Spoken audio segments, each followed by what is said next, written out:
हमारी मुश्किलों के बारे में काफ़ी हद तक जागरूक किया है।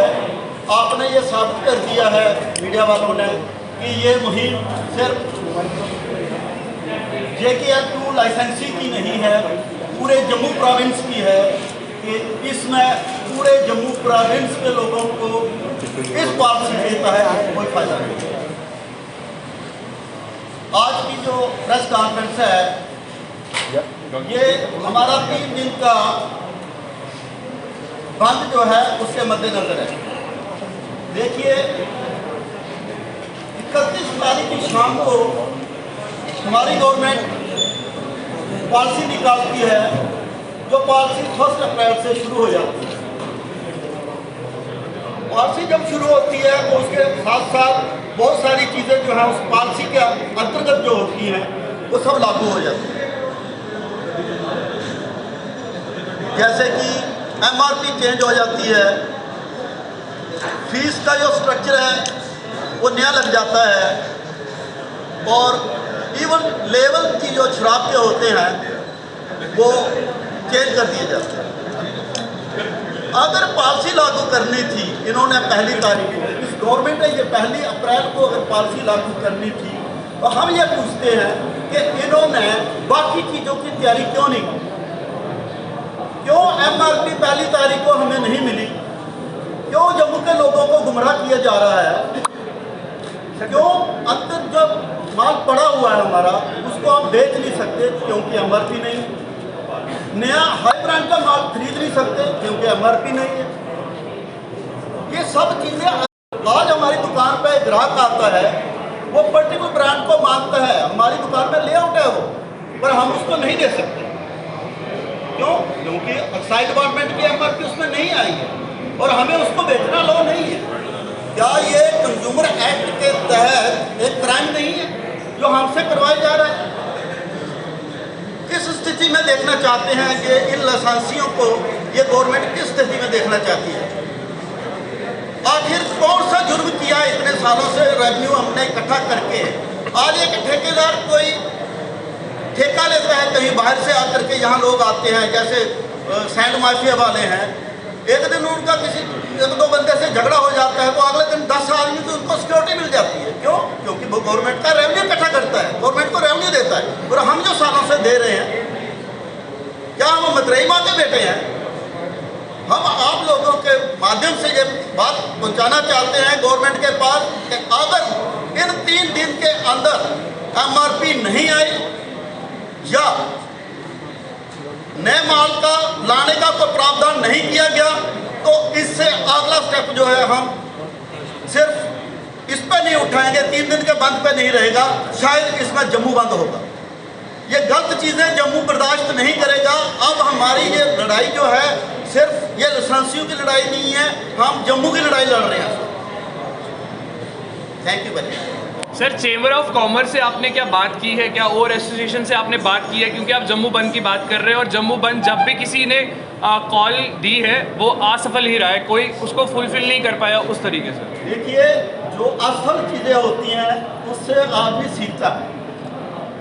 तो मैं आपको ये क्लियर कर देता हूँ कि अब की बार शायद चैम्बर को जम्मू बंद की आवाज़ देने के लिए ऑल ट्रेड जो है, चाहे वो किराने वाला है चाहे वो होलसेल वाला है, वो उनको मजबूर करे कि ये ज्यादती हमारे साथ भी होने वाली है, भैया इसको मौके से संभालो। आप मनोज सिन्हा साहब के पास भी डेलीगेशन लेके गए थे, जवाब क्या मिला?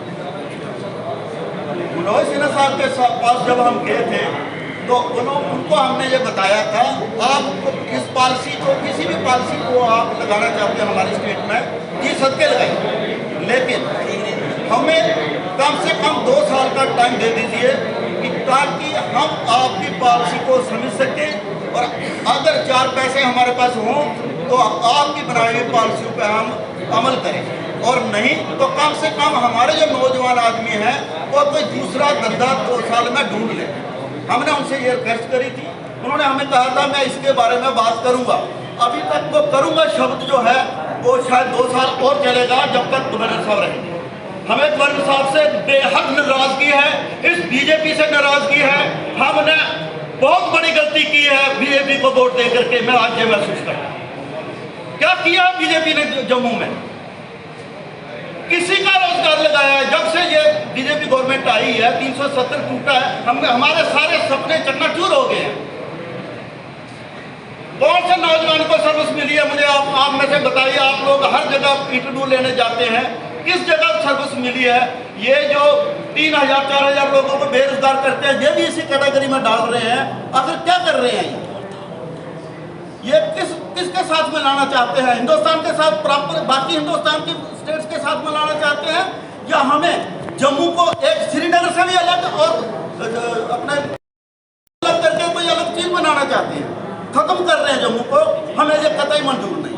सर ये कल अभी वहाँ पे प्री बिड मीटिंग भी इन्होंने ऑर्गेनाइज करवाई हुई थी, उसमें भी बहुत सारे जो पार्टी एस्पायरिंग एंटरप्रेन्योर्स वहाँ पे जो अटेंड करने के लिए थे, उनकी भी बहुत सारी रिजेंटमेंट थी कि बहुत सारे खामियां नजर आई उनको, जिसमें पर्टिकुलरली कुछ 2-3 पॉइंट्स बड़े उभर के आए एनओसी को लेकर। एनओसी एंड उसमें जो 72 आवर्स, उसके बाद 15 मिनट्स की ओपन मीटिंग, सर उसके बारे में आप क्या कहना चाहेंगे? क्या आपने भी कुछ अटेंड किया?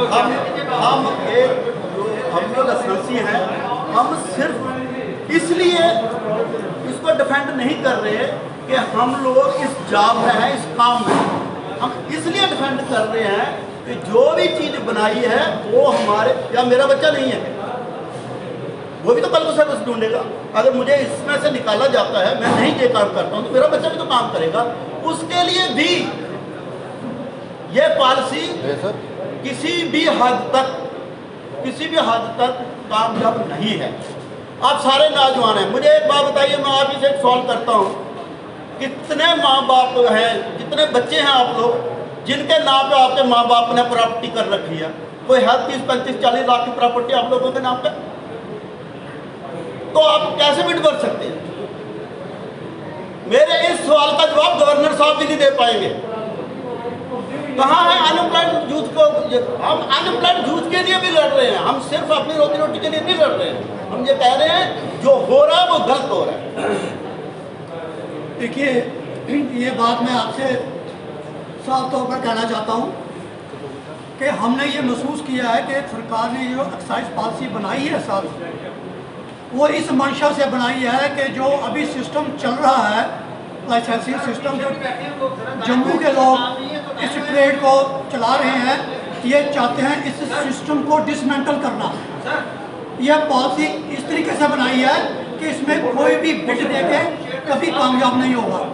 ऐसे प्रावधान इस पॉलिसी के अंदर कि जो बिड देगा, मैं आपको गारंटी देता हूँ, कोई 3 महीने के बाद दुकान छोड़ के भाग जाएगा, कोई 4 महीने के बाद, कोई 6 महीने के बाद। और सरकार यही चाहती है कि जम्मू के लोग इसमें बिड में आए, तबाह हो, जो प्रेजेंट सिस्टम चल रहा है इसको डिसमेंटल करें और बाद में इसको पूरी स्टेट की बोली या डिस्ट्रिक्ट वाइज बोली में कन्वर्ट करें, ताकि क्योंकि आपको पता है जम्मू के अंदर कोई इतना सरमाया नहीं है। ये एक ऐसी स्टेट है जो हिंदुस्तान के बिल्कुल एज पे है। हमारी अगर कहीं इनकम है तो ये यात्रु आता है या टूरिस्ट आता है, यही हमारी इनकम है। यहाँ कोई इंडस्ट्री नहीं है बड़ी, तो हमारे पास इतना सरमाया नहीं है कि हम बड़ी बड़ी बोलियाँ दे पाएंगे। और ये चाहते हैं कि ये सिस्टम डिसमेंटल हो और बाहर की बड़ी बड़ी पार्टियाँ आएँ और पूरे डिस्ट्रिक्ट की बोली दे, जैसे पंजाब, हरियाणा, बाकी स्टेटों में है। हमें ये लग रहा है कि सरकार के कुछ लोग कहीं बड़ी साजिश में शामिल हैं। सरकार के कुछ लोग जिन्होंने बड़ी डील की हुई है बाहर की पार्टियों के साथ, वो चाहते हैं कि ये सिस्टम डिसमेंटल हो और बाहर के लोगों को यहाँ लाए। जैसे इरिगेशन के ठेके हुए हैं, देखिए सभी यूपी के ठेकेदार हैं, ठेके लेके आके सबलेट कर रहे हैं। रेता बजरी के ठेके लगे हैं, कौन है? पंजाब, हरियाणा, दिल्ली के लोग हैं। हर जगह बाहर के लोग, एम्स का ठेके थे बाहर के लोग। अगर आपको याद हो, हमारे जम्मू कश्मीर में छोटे छोटे पोल इंडस्ट्री हैं जो छोटे पोल बनाती थी, इन्होंने ग्लोबल टेंडर किया, L&T और बड़ी कौन कौन सी कंपनियां उसमें आ गई हैं, और सारे छोटे छोटे जो यूनिट तो बंद हो गए। यही चीज़ हमारे ट्रेड के साथ करना चाहते हैं। ये बात सिर्फ वाइन शॉप की बात नहीं है, ये पूरे ट्रेड की बात है। पूरा एक ट्रेड जो सिर्फ जम्मू का ट्रेड है उसको खत्म करना चाहते हैं, उसको डिसमेंटल करना चाहते हैं। इसलिए आज हाईकोर्ट का दरवाज़ा खटखटाया, वहाँ से भी आप नाराज़ ही हो गए। अब आपने 3 दिन का बंद का कॉल दे दिया है, बाहर के टेंडर होने शुरू हो गए हैं। क्या सुप्रीम कोर्ट का दरवाज़ा आप खटखटाएंगे? खटखटाने जा रहे हैं। हमारे सारे ऑप्शन अभी खुले हैं। देखिए, ये लड़ाई रोजी रोटी की और जम्मू की ट्रेड की लड़ाई है। हमने सारे ऑप्शन ओपन रखे हैं और हर कोना, हर चैनल खोल के रखा हुआ है। हर चैनल पे लड़ाई लड़ेंगे, हर फ्रंट पे लड़ाई लड़ेंगे। अभी जो ई ऑक्शनिंग होने जा रही है, जो सही में, क्या आप उसमें पार्टिसिपेट कर रहे हैं? बिल्कुल नहीं, हमारे सेल्स उसमें पार्टिसिपेट नहीं कर रहा, क्योंकि हम इस ट्रेड में हैं। हमें पता है जो बिड देगा वो गया, वो खत्म। अगर ये प्रोसेस बुक कर देते हैं पूरी, then what will be your course of action next? देखिए, हमने कहा कि हमारे सारे ऑप्शन खुले हैं। हम कोई ऑप्शन छोड़ने वाले नहीं है। लड़ाई एंड तक चलेगी, क्योंकि हमारी रोजी रोटी और जम्मू की लड़ाई। सर, आप लोगों ने एक आप लोग क्या मसला सॉल्व हो जाएगा? चरणजीत जी, जैसा कि अभी आपने एक सवाल किया कि हाई कोर्ट से आपको निराशा आ रही। निराशा देखिए, बात ये है कि no judgement is absolute judgement. अगर आप जजमेंट को पढ़ें तो जजमेंट में इतने सारे गवाह हैं जो हमारी फेवर में भी है और फेवर में नहीं भी है। हाई कोर्ट ने सिर्फ 5 लाख का जो हमारा रिन्यूअल था उसको उठाया। लॉ जो है हमें परमिट करता है रिन्यूअल के लिए, और आज तक कोई ऐसा लाइसेंस जो है जो रिन्यूअल हुआ वो लॉ के अगेंस्ट नहीं हुआ। एक चीज और बता दूं, जो जजमेंट की बात आप करते हैं, जजमेंट में तो ये भी लिखा कि जिन लोगों ने ये पॉलिसी बनाई उनके ऊपर क्या एक्शन है। अगर किसी ने 5 साल का किया, अगर किसी ने कोई ऐसा चीज में डाला, उनके अगेंस्ट क्या है। ये जजमेंट क्या जहाँ इनको फेवर करती है वहाँ ये हमें सर्व कर देते हैं, और जहाँ ये दूसरों को नुकसान चाहती है ये दूसरों को नुकसान चाहती है। एक चीज़ बड़ी क्लियर है, हाई कोर्ट में हम दोबारा जा रहे हैं क्योंकि हमने पॉलिसी को चैलेंज करना है। ये बात अलग है कि हमें निराशा मिले या जीत मिले, और उसके बाद हम सुप्रीम कोर्ट का दरवाजा भी खटखटाएंगे। और एक बार मैं एलजी साहब की रिक्वेस्ट दोबारा करूँगा कि इस पर रीविजिट करें, रीथिंक करें, और आपको एक अगर पिक्चर गलत दिख रही है हमारी, हम लोगों को बुलाएं, हमें पूछें कि हमने गलती कहाँ पे की, हमने जानबूझ के रेवेन्यू कहाँ गिराया। आज मुझे बताएं, अगर 3 दिन ये बंद हो रहा है, ये बंद हमारी वजह से नहीं है, ये गवर्नमेंट की वजह से बंद है, क्योंकि हमारे पास MRP नहीं है। हम अपने पास प्रोडक्ट रख के आपको प्रोडक्ट ना दें और हम आपकी गालियाँ सुने, ये हम कतई बर्दाश्त नहीं करेंगे। एक तरफ हमारा जो है बिजनेस जा रहा है और दूसरी तरफ हम लोगों से गालियाँ खाएं, ये हमें कतई बर्दाश्त नहीं है। और एक चीज़ मुझे अफसोस के साथ कहना पड़ता है, जब ये अभी हमारे चेयरमैन साहब ने कहा कि 31 को पॉलिसी आई, आज 11 तारीख है, 11 तारीख तक ये लोग MRP नहीं बना सके। क्यों नहीं गवर्नमेंट इनके खिलाफ एक्शन लेती, क्यों नहीं लेती इनके खिलाफ एक्शन? जब भी ये करेंगे और ये जब भी अपनी मनमानी से रेवेन्यू बात करेंगे, जब हमारी वजह कहीं गलती से एक दुकानदार एक दिन पेमेंट लेट करता है, वो पेनल्टी 3% लेता है। ये क्यों नहीं पेनल्टी बने जब ये लोग इनकम्पिटेंट लोग उठाए हुए हैं, जो जिन लोगों ने आज तक ये 12 दिन हो गए हमारे पास MRP नहीं है, हमारे हर दुकान के ऊपर माल पड़ा है। सिंह साहब, आप पिछले 12 दिन से एक लिमिटेड ब्रांड का सेल कर रहे हो, इससे पर डे लॉस रेवेन्यू कितना हुआ? और अगर ये 3 दिन दुकानें बंद रहेंगी आपकी, तो इस हिसाब से per day loss revenue loss कितना बढ़ेगा? देखिए, बात ये है कि गवर्नमेंट ऑलरेडी यूज कर चुकी है। ये एक पर्टिकुलर ब्रांड है जो इन्होंने MRP जो 2-3 दिनों के बाद दी है, वो ब्रांड थोड़े बहुत बिक रहे हैं। जो ब्रांड ट्रेंड लाइन के हॉट केक्स थे वो आज नहीं बिक रहे हैं, क्योंकि फास्ट मूविंग ब्रांड जो है वो सारा ठप पड़ा। टेंटेटिव रेवेन्यू लॉस कितना हो गया होगा अभी तक? गवर्नमेंट को जो आज तक मेरे हिसाब से रेवेन्यू रिकॉर्ड हमारे हिसाब से है, इन 11 दिनों में करीबन जो है ये 100 करोड़ से ऊपर है। और अब जैसे कि 3 दिन के लिए दुकानें बिल्कुल बंद हैं, तो पर डे आप क्या एस्टिमेट करते हैं रेवेन्यू लॉस? इसमें गवर्नमेंट का रेवेन्यू तो गिरेगा, लेकिन मुझे बताएं मैंने कितने लोगों से गाली खानी है? नहीं, मैं कह रहा हूँ ठीक है, मैं कैलकुलेट करना चाहूँगा कि per day loss revenue loss कितना होता है अगर आप ये दुकानें बंद रहती हैं। देखिए, साल का रेवेन्यू जो आता है लास्ट ईयर का 1450 करोड़ का, तो आप उसके हिसाब से लगा लीजिए कि एक दिन का रेवेन्यू कितना लॉस होता है। हर साल 10% इंक्रीज देते हैं, कई बार 20% भी इंक्रीज देते हैं रेवेन्यू के।